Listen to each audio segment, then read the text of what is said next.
깊은 밤 당신의 영혼을 비추는 푸른 문짝의 빛. 푸른밤 도서관에 오신 곳을 환영합니다.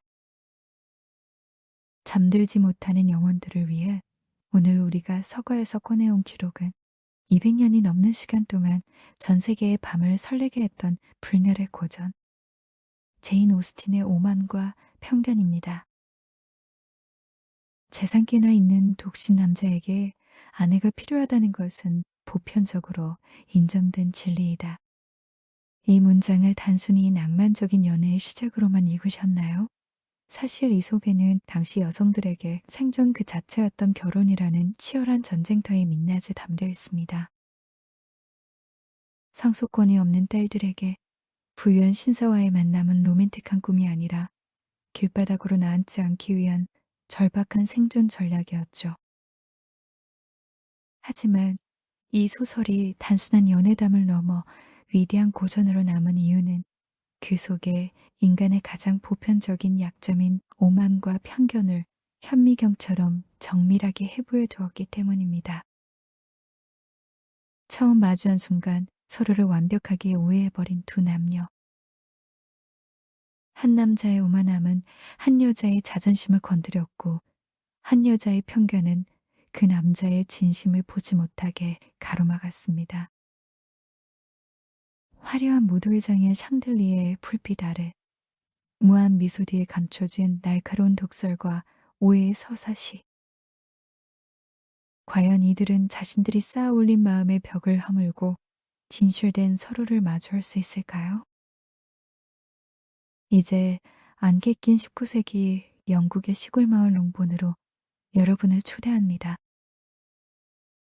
두 영혼이 충돌하며 만들어내는 가장 지적이고도 아름다운 불꽃을 지금부터 함께 지켜봐 주십시오.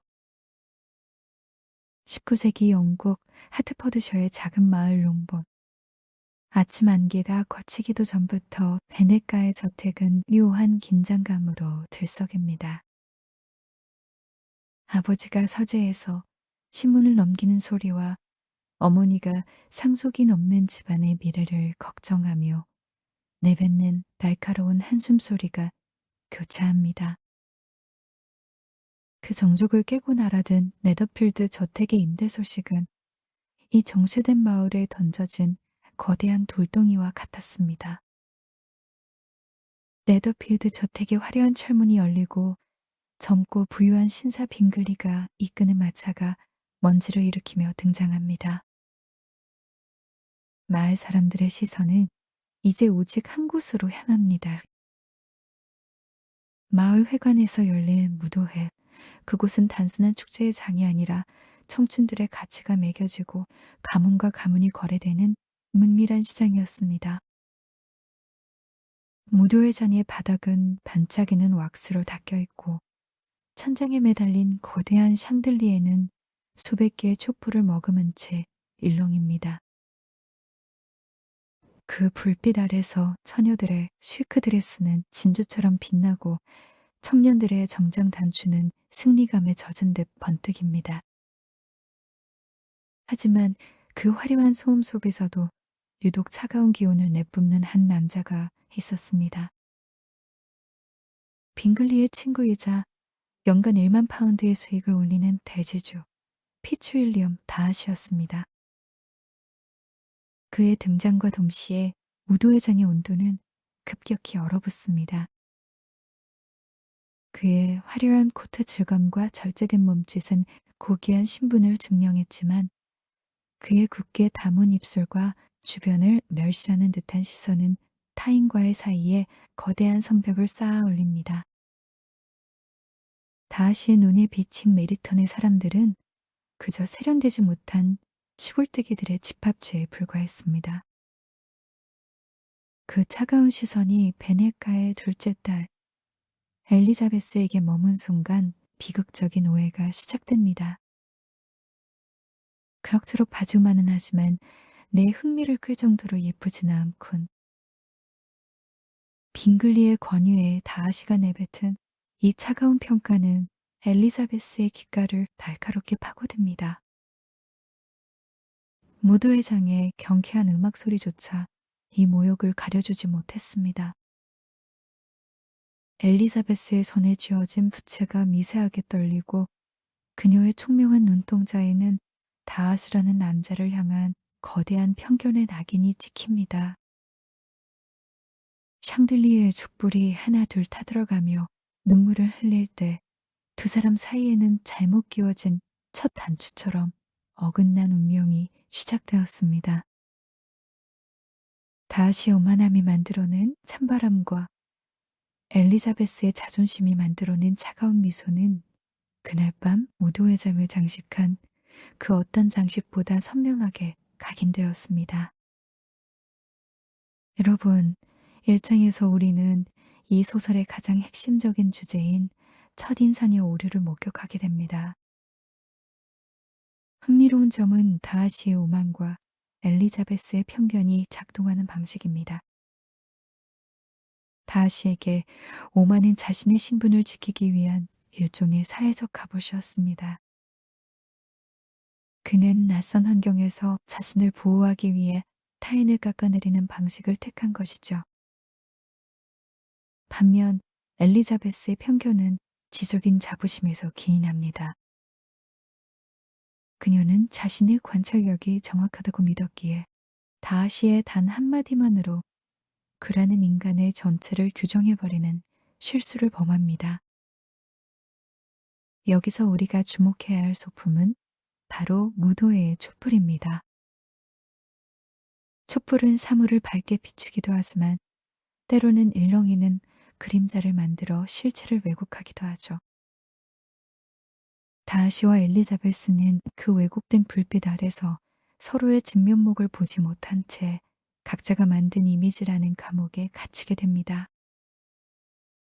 당시 영국 사회에서 결혼은 사랑의 결실이기 이전에 철저한 계급적, 경제적 계약이었습니다.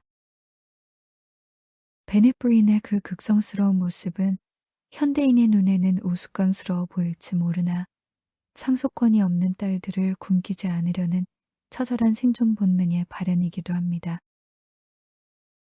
1장은 단순한 로맨스의 시작이 아닙니다. 그것은 한 인간이 타인을 이해하기 위해 얼마나 많은 고정관념을 깨부수어야 하는지를 보여주는 서막입니다. 다하시의 은색 단추가 상징하는 부와 권력 그리고 엘리자베스의 소박한 리본이 상징하는 자유로운 영혼. 이 두 세계가 정면으로 충돌했을 때 발생하는 불꽃은 이제 2장에서 위컴이라는 변수를 만나 더욱 복잡한 양상으로 타오르게 될 것입니다. 여러분은 누군가를 처음 보았을 때 그 사람의 진실을 보시나요? 아니면 여러분이 만든 가면을 보시나요? 이 질문을 가슴에 품고 다음 장으로 넘어가 보겠습니다. 평온하던 메리턴 마을의 공기가 날카로운 나팔 소리와 함께 술렁이기 시작합니다. 영국 민병대가 이 작은 마을에 주둔하기 시작하면서 초록빛 들판은 군인들의 선명한 붉은 코트로 물듭니다. 군인들의 행진은 지루했던 시골 생활에 자극적인 활력을 불어넣었고 집안의 응접실마다 장교들의 제복 단추가 부딪히는 소리와 젊은 숙녀들의 들뜬 웃음소리가 가득 찼습니다. 진흙 묻은 장화가 거실의 카펫 위를 지나가고 공기 중에는 화약 냄새와 화려한 포도주 향이 뒤섞입니다. 이 화려한 소란의 중심에 마치 소설 속 주인공처럼 완벽한 매너를 갖춘 청년 위컴이 나타납니다. 위컴은 다하시와는 정반대의 인물이었습니다. 다하시가 차가운 대리석상 같다면 위컴은 난로 옆에 부드러운 담요 같은 남자였죠. 그의 부드러운 목소리는 사람들의 경계심을 무너뜨렸고 절제된 듯 하면서도 친근한 그의 몸짓은 모든 이의 호감을 샀습니다. 비 내리는 오후 응접실의 벽난로가 타닥타닥 타오르는 소리 사이로 위컴의 은밀한 고백이 시작됩니다. 그는 엘리자베스에게 다하시가 자신에게 저질렀다는 악행들을 아주 조심스럽고도 비통하게 털어놓습니다. 다하시가 자신의 아버지가 유산으로 남긴 성직과 미래를 시기심 때문에 빼앗았다는 거짓 증언은 엘리자베스의 가슴속에 불을 지핍니다. 찻잔 속의 찬물이 미세하게 흔들리고 엘리자베스의 눈동자에는 다하시는 악인이라는 확신이 소리 없이 새겨집니다. 엘리자베스에게 위컴은 다하시라는 거대한 오만에 맞서는 가련하고도 정의로운 피해자였습니다. 그녀는 자신의 영리함을 자부했기에 위컴의 매력적인 미소 뒤에 숨겨진 탐욕과 비열함을 전혀 의심하지 않았습니다. 그녀의 책상 위에 놓인 위컴의 서명이 담긴 짧은 편지, 그리고 그를 만난 뒤 다하스를 향해 쏘아붙이던 더욱 날카로워진 시선들은 그녀가 스스로 만든 편견의 숲에서 얼마나 깊이 길을 잃었는지를 보여줍니다. 진실은 안대 속에 완벽하게 가려져 있고 엘리자베스는 자신이 가장 지적이고 객관적인 관찰자라고 믿으며 더욱 깊은 오해의 늪으로 스스로를 밀어넣습니다. 그녀의 구두굽이 메리턴의 지늘길을 밟을 때마다 다하시를 향한 증오의 흔적도 비례해서 깊어만 갔습니다. 한편 다하시는 이 소용돌이치는 오해를 알지 못한 채 엘리자베스의 총명한 눈동자에 서서히 침식되어 갑니다. 그는 그녀의 신분이 낮고 그 가족들이 무례하다는 사실에 본능적인 거부감을 느끼면서도 책을 읽는 그녀의 옆모습이나 재치 있게 응수하는 그녀의 입술에서 시선을 뗄 수 없습니다. 서재의 무거운 정적 속에서 다하시는 자신의 감정을 억누르려 필사적으로 펜을 움직이지만 종이 위에는 의미 없는 선들만이 그어집니다. 붉은 코트의 화려함이 마을을 뒤덮고 위컴의 거짓말이 진실처럼 굳어갈 때 다하시의 고독한 침묵은 엘리자베스에게 또 다른 오만의 증거로 읽힐 뿐이었습니다. 서로 다른 방향으로 타오르는 두 사람의 감정은 고풍스러운 저택의 긴 복도 끝에서 마주치는 그림자처럼 어둡고 위태로운 긴장감을 자아내며 파국을 향해 달려갑니다. 이 장에서 우리는 인간 심리의 가장 위험한 함정인 확증 편향이 어떻게 작동하는지를 목격합니다. 엘리자베스는 이미 1장에서 다하시를 오만한 자로 규정했습니다. 그랬기에 위컴의 매력적인 외모와 부드러운 매너를 접했을 때 그녀는 그것을 다하시의 악행을 증명하는 강력한 근거로 채택해버린 것이죠. 우리는 때로 우리가 믿고 싶은 것을 정당화하기 위해 눈앞의 화려한 거짓말을 진실보다 더 소중히 껴안곤 합니다. 흥미로운 상징은 위컴의 붉은 코트입니다. 당시 군복의 붉은색은 신뢰와 정의의 상징처럼 보였지만 사실 그것은 엘리자베스의 이성을 마비시키는 시각적인 독이었던 셈입니다. 반면 다하시의 침묵은 진실을 담고 있었지만 차가운 첫인상에 가로막혀 무시와 경멸로 오역되었습니다.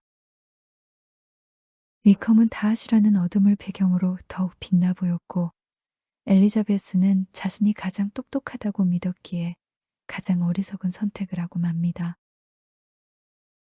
제인 오스틴은 여기서 우리에게 묻습니다. 당신의 호의는 과연 상대의 본질을 향한 것인가? 아니면 상대가 당신의 편견을 만족시켜주기 때문인가?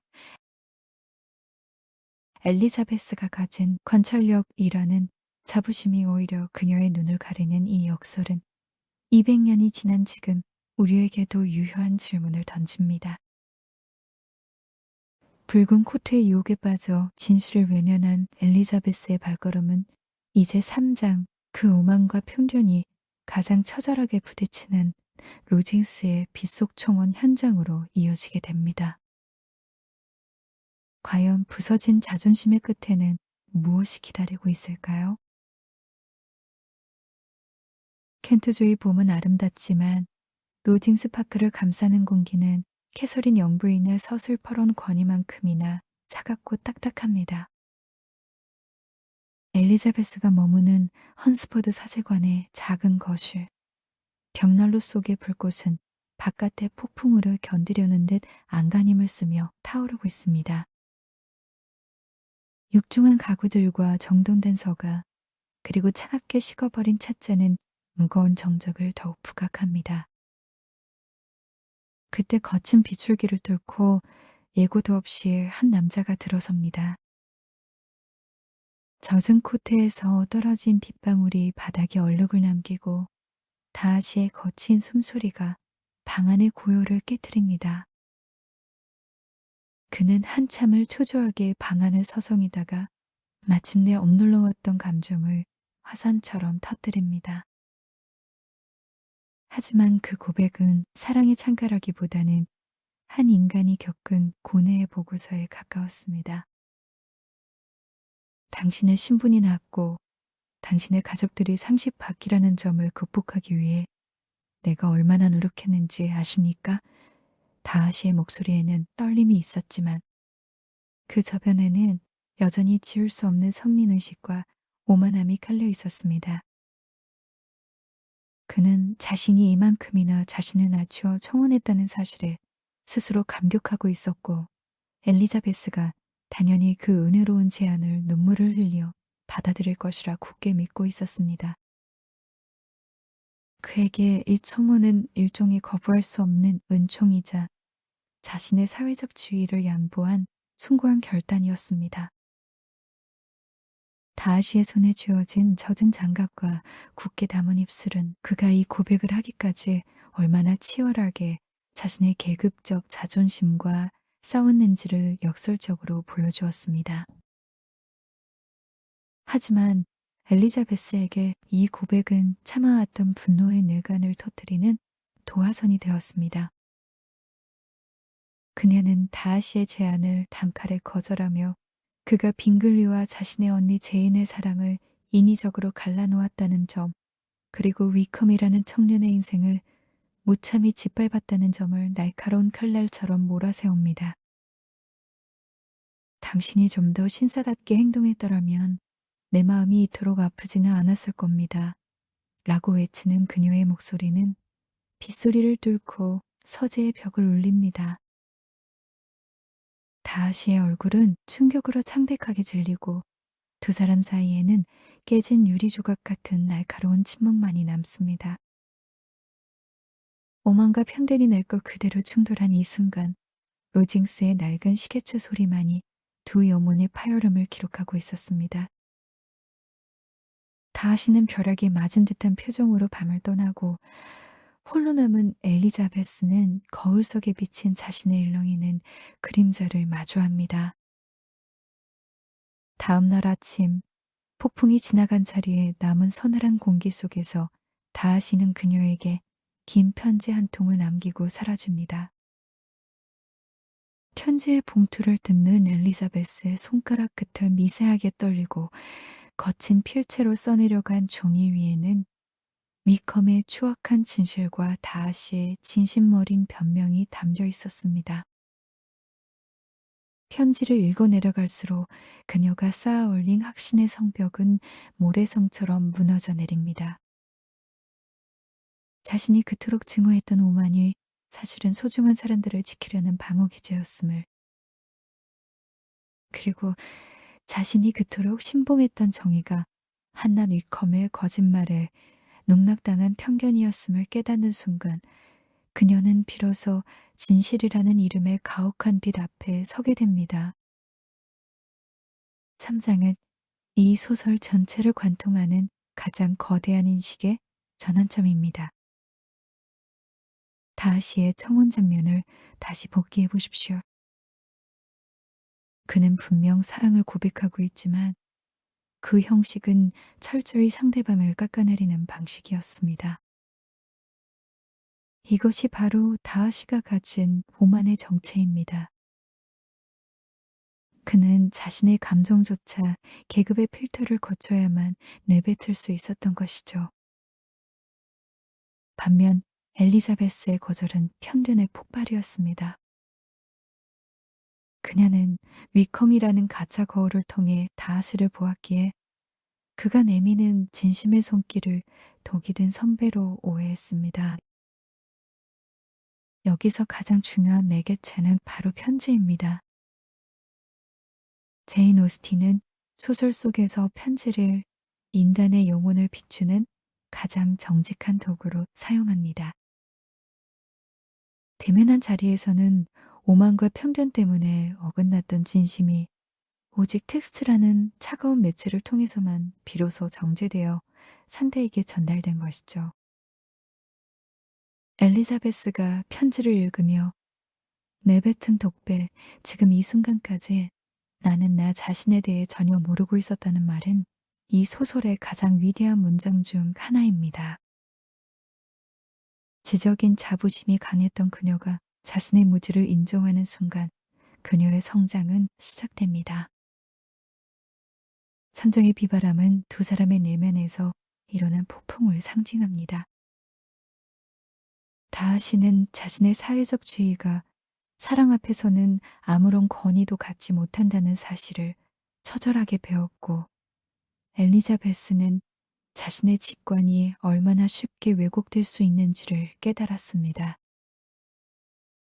이제 이 부서진 조각들은 사상에서 펜벌리라는 새로운 공간을 만나 재조합될 것입니다. 인간은 타인을 통해 자신을 발견한다는 고전적인 진리가 이 빗줄기 속에서 어떻게 피어나는지 우리는 목격했습니다. 과연 안개가 거친 자리에 남은 것은 사랑일까요?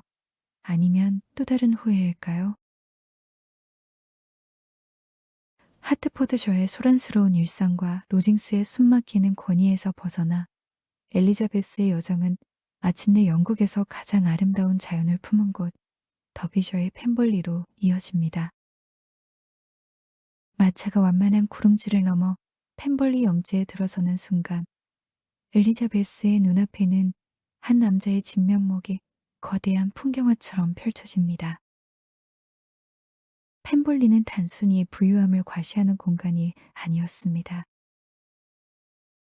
임의적인 장식을 배제하고 자연의 곡선을 그대로 살린 광활한 정원, 거울처럼 맑은 호수 위에 비친 웅장한 석조저택의 실루엣은 그 주인인 다하시가 가진 절제된 미학과 깊은 인격의 기비를 묵묵히 증언하고 있었습니다. 화려함보다는 품격을, 과시보다는 조화를 선택한 이 공간에서 엘리자베스는 자신이 가졌던 편견의 성벽이 조금씩 흔들리는 것을 느낍니다. 저택 내부로 들어선 엘리자베스는 다시 한번 놀라움에 사로잡힙니다. 신라를 장식한 가구들은 유행을 쫓는 가벼운 사치품이 아닌 세월의 무게를 견뎌낸 묵직한 가치를 지니고 있었습니다. 특히 저택의 초상화 갤러리에 걸린 다하시의 초상화 앞에 섰을 때 그녀는 무도회장에서 보았던 차가운 남자가 아닌 가문의 전통을 지키고 수많은 소작인을 책임지는 한 영주의 고독하고도 따뜻한 눈빛을 발견합니다. 저택을 관리하는 늙은 하인들이 들려주는 주인에 대한 찬사는 엘리자베스가 위컴의 입을 통해 들었던 오만한 악마의 형상을 완전히 무너뜨립니다. 풍경과 공간, 그리고 사람들의 기억이 모여 다하시라는 인물을 재구성하는 동안 엘리자베스의 마음속에는 미안함과 경외감이 뒤섞인 새로운 감정에 싹이 트기 시작합니다. 평화로운 호숫가 산책길에서 예전보다 일찍 돌아온 다하시와 마주쳤을 때 공기는 이전과는 전혀 다른 밀도로 흐릅니다. 로징스에서의 고압적인 태도는 온데간데 없고 그는 엘리자베스의 가난한 친척들에게조차 몸을 낮춰 진심 어린 예의를 갖춥니다. 그의 목소리는 부드러운 산들바람처럼 변해 있었고 그가 건네는 짧은 대화 속에는 상대방의 자존심을 배려하는 품격이 가득했습니다. 그러나 이 기적 같은 화해의 순간도 잠시 은본에서 날아온 한 통의 급박한 편지가 모든 것을 얼어붙게 만듭니다. 막내딸 리디아가 위컴과 함께 야반도주했다는 소식. 그것은 베넷 가문의 명예가 완전히 실추되었음을, 그리고 이제 다하시 같은 고귀한 가문과는 영원히 맺어질 수 없는 사회적 사형 선고와도 같았습니다. 엘리자베스는 다하시 앞에서 절망하며 눈물을 흘립니다. 펜벌리의 아름다운 숲이 갑자기 가시돋친 미궁처럼 느껴지던 순간이었습니다. 엘리자베스가 고향으로 떠난 뒤 펜벌리의 숲에는 다시 정적이 찾아오지만 다하시는 결코 정지해 있지 않았습니다. 그는 보이지 않는 곳에서 자신의 오만을 꺾고 엘리자베스의 편견을 치유하기 위한 거대한 행동을 시작합니다. 자신의 명예를 걸고 위컴의 행방을 추적하고 막대한 금화를 쏟아부어 비열한 청년의 입을 막고 리디아를 결혼시켜 베넷 가문의 파멸을 막아낸 것은 오직 사랑이라는 동력뿐이었습니다. 그는 자신의 선행이 엘리자베스에게 알려지는 것조차 원치 않았습니다. 펜벌리의 서재 책상 위에 놓인 수많은 비밀 서신들과 지출 명세서들은 다하시의 사랑이 한순간의 열전이 아니라 한 여자의 삶 전체를 지탱하려는 고귀한 헌신이었음을 증명합니다. 펜벌리의 호수가 다시 평온을 찾았을 때 다하시는 이미 자신의 오만을 버리고 진정한 신사로 거듭나 있었습니다.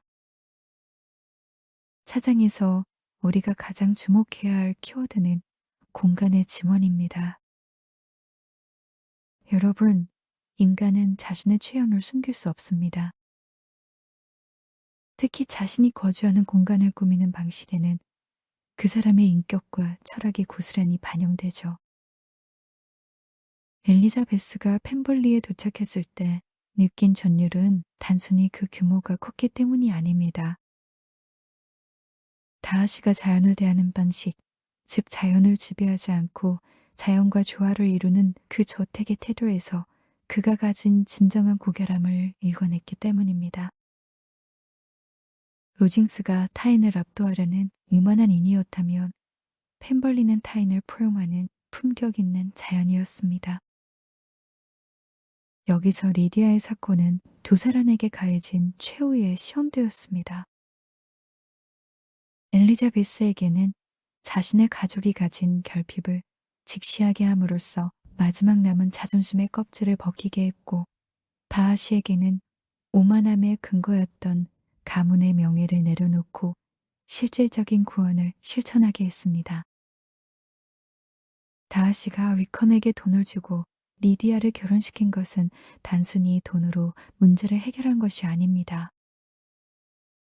그것은 자신이 혐오하는 인간과 엮이는 치욕을 감수하면서까지 엘리자베스를 지키겠다는 오만을 완전히 꺾은 겸손의 승리였습니다. 펜벌리의 숲은 이제 편견의 안개가 걷히는 치유의 공간이 됩니다. 엘리자베스는 초상화 속 다하시의 눈을 통해 그의 진실을 보았고, 다하시는 엘리자베스의 눈물을 통해 자신의 사명을 발견했습니다. 인간은 공간을 만들고 공간은 다시 인간을 만듭니다. 펜벌리라는 위대한 공간이 두 사람의 영혼을 어떻게 성장시켰는지 우리는 목격했습니다. 이제 5장, 안개가 완전히 걷힌 롬본의 아침길에서 두 영혼이 어떻게 대등하게 마주보게 되는지 그 찬란한 결말을 향해 가보겠습니다. 롬본의 들판 위로 길게 드리워졌던 새벽 안개가 서서히 흩어지는 시간. 19세기 영국의 공기는 차갑지만 동시에 새로운 시작을 알리는 생동감으로 가득 차 있습니다. 베넷 가문의 낡은 목조 울타리 너머로 피츠윌리엄 다하시가 다시 모습을 드러냅니다. 이번에 그의 걸음걸이에는 무도회장에서의 그 위압적인 오만함도 로징스에서의 초조한 권위도 남아있지 않았습니다. 그는 이디아의 추문을 자신의 명예와 재산을 다해 해결한 뒤였으나 그 사실을 결코 입 밖으로 내지 않은 채 오직 엘리자베스의 마음만을 확인하기 위해 이곳을 찾았습니다. 두 사람이 나란히 걷는 농부는 산책길, 발 아래 서린 서리가 아침 햇살에 녹아내리듯 그들을 가로막았던 해묵은 감정의 찌꺼기들도 소리 없이 사라져갑니다. 그는 모징스에서의 그 비극적인 청혼을 퇴상합니다. 그때 당신이 내게 했던 말들, 내가 신사답지 못하게 행동했다는 그 비판은 나의 영혼을 갈기갈기 찢어놓았습니다. 하지만 그것은 내가 평생 받아야 했던 가장 가치 있는 가르침이었습니다.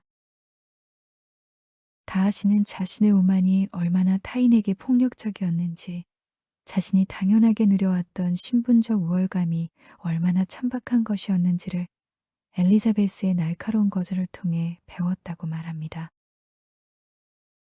그는 자신이 펜벌리의 주인으로서 가졌던 모든 품격이 실은 껍데기에 불과했음을 인정합니다. 엘리자베스라는 거울을 통해 자신의 추악한 뒷모습을 본 것이죠. 엘리자베스는 이 놀라운 고백 앞에 발걸음을 멈춥니다. 그녀가 그토록 차갑고 오만하다고 믿었던 남자가 자신의 단 한마디 비판을 가슴에 새기고 스스로를 완전히 뒤바꾸려 노력했다는 사실에 깊은 전율을 느낍니다. 그녀의 편견은 이미 펜벌리에서 녹아내리기 시작했지만 지금 다하시의 직접적인 음성으로 전해지는 이 자기 반성은 그녀의 남은 방어 기세를 완전히 무너뜨립니다. 다하시의 손끝이 미세하게 떨리는 것을 보며 엘리자베스는 깨닫습니다. 이 남자는 자신의 전 존재를 걸고 사랑을 구걸하는 것이 아니라 자신의 인간적 완성을 위해 그녀를 필요로 하고 있다는 것을요. 두 사람 사이의 거리는 이제 안개 한 겹조차 들어갈 틈 없이 좁혀집니다. 길게 뻗은 오솔길을 따라 걸으며 나누는 그들의 대화는 소설사에서 가장 지적이고도 아름다운 화해의 순간입니다. 다하시는 고백합니다. 자신의 오만함이 얼마나 보잘것없는 방어기제였는지, 그리고 엘리자베스의 날카로운 거절이 자신의 비뚤어진 자부심을 깨부수고 진정한 신사로 거듭나게 한 축복의 채찍이었음을 말입니다. 당신이 나를 가르쳐 주었습니다. 내가 얼마나 타인에게 모심했는지, 내가 가진 부와 지위가 인간의 본질 앞에서는 얼마나 무력한 것인지를 말입니다. 다하시의 이 고백은 단순한 사랑의 속삭임이 아니라 한 인간이 자신의 한계를 인정하고 타인의 영혼을 있는 그대로 받아들이겠다는 숭고한 선언이었습니다. 엘리자베스 또한 자신의 편견이 얼마나 좁은 시야였는지를 통감하며 고개를 숙입니다. 그녀의 손에 들린 다하시의 지난 편지는 이제 증오의 기록이 아닌 서로를 잇는 가장 견고한 다리가 되어 있었습니다. 안개가 완전히 걷히고 펜볼리의 웅장한 저택을 닮은 눈부신 태양이 들판을 비출 때 두 사람은 서로의 눈 속에서 비로소 진실을 발견합니다. 이제 그들 사이에는 신분의 격차도 가족들의 무례함도 미컴의 비열한 거짓말도 장애물이 되지 못합니다. 다하시가 엘리자베스의 손을 조심스럽게 맞잡는 순간 그것은 대지주와 가난한 시골 신사딸의 결합이 아닌 두 성숙한 영혼의 평등한 조우였습니다. 롱본 저택의 창가에는 다시금 제인과 빙글리의 행복한 웃음소리가 울려 퍼지고 베넷 부인의 극성스러운 탄식은 승리감에 젖은 환희로 바뀝니다. 식탁 위에 놓인 하얀 도자기 들과 정갈하게 놓인 은색 티스푼들은 이제 누군가를 평가하기 위한 잣대가 아닌 함께 나누는 삶의 기쁨을 축하하는 축제의 소품이 되어 빛납니다. 결혼식 날 마을의 작은 성당에서 울려 퍼지는 종소리는 온 하트퍼드셔의 산과 들을 메아리칩니다. 템벌리로 향하는 두 사람의 마차 뒤로 흩날리는 하얀 꽃잎들은 오만과 편견이라는 이름의 거대한 감옥에서 탈출한 두 영혼을 축복합니다. 엘리자베스의 이브장 속에는 이제 다하시를 향한 날카로운 풍자 대신 그와 함께 갖고 오갈 펜벌리의 숲과 서재에 대한 기대가 채워집니다. 펜벌리의 거대한 서거에 나란히 꽂히게 될 두 사람의 장서들처럼 그들의 삶은 이제 지적인 존중과 도덕적 동반자 관계라는 단단한 토대 위에 세워질 것입니다. 첫인상이라는 왜곡된 거울을 깨뜨리고 서로의 신연을 정직하게 마주본 두 연인은 이제 서로라는 이름에 가장 자유롭고 드넓은 세계를 향해 힘찬 발걸음을 내딛습니다. 모든 오해는 지나가고 오직 사랑이라는 불멸의 문장만이 역사의 페이지에 남았습니다. 여러분, 오만과 편견의 대장정을 마무리하며 우리는 제인 오스틴이 도달하고자 했던 궁극적인 가치가 무엇인지 묻게 됩니다. 그것은 단순히 신데렐라 스토리의 완성일까요? 아닙니다. 이 소설의 진짜 결말은 두 주인공의 성우 교육에 있습니다. 다하시는 엘리자베스를 통해 권력의 오만함을 버리는 겸손을 배웠고, 엘리자베스는 다하시를 통해 지성의 편견을 극복하는 정직을 배웠습니다. 이들은 서로의 결핍을 채워주는 거울이었으며 서로를 더 나은 인간으로 변화시키는 진정한 의미의 발로였습니다. 19세기 영국이라는 엄격한 신분 사회에서 오직 인격과 지성만을 근거로 결합한 이들의 결혼은 그 자체로 거대한 혁명이었습니다. 다하시는 자신의 영지를 돌보듯 자신의 인격을 가꾸었고, 엘리자베스는 자신의 직관을 의심함으로써 비로소 타인을 이해하는 넓은 시야를 가졌습니다. 오만과 편견은 인간의 본능입니다. 우리는 누구나 다하시처럼 자신을 높이려 하고 엘리자베스처럼 타인을 쉽게 재단하곤 하죠. 하지만 그 본능의 감옥에서 걸어나올 수 있는 유일한 열쇠는 바로 자기 객관화와 상대에 대한 존중임을 제인 오스틴은 이 우아한 산책길을 통해 증명해 보였습니다. 200년이 넘는 세월 동안 이 이야기가 우리 가슴 속에 살아 숨쉬는 이유는 우리 모두가 여전히 자신만의 오만과 편견 속에 갇혀 살아가기 때문일 것입니다. 엘리자베스와 다하시가 안개 거친 아침에 나눴던 그 진솔한 대화는 현대의 우리에게도 여전히 유효한 질문을 던집니다. 당신은 지금 당신 앞에 사람을 있는 그대로 보고 있습니까? 아니면 당신이 만든 틀 속에 가둬두고 있습니까? 펜벌리의 숲은 이제 멀리 있지 않습니다. 여러분이 오만을 꺾고 편견을 버리는 그 순간, 여러분의 삶 속에서도 진실한 사랑의 안개는 거칠 것입니다. 푸른밤 도서관의 이 특별한 전시는 여기서 막을 내립니다. 여러분 모두 평안하십시오.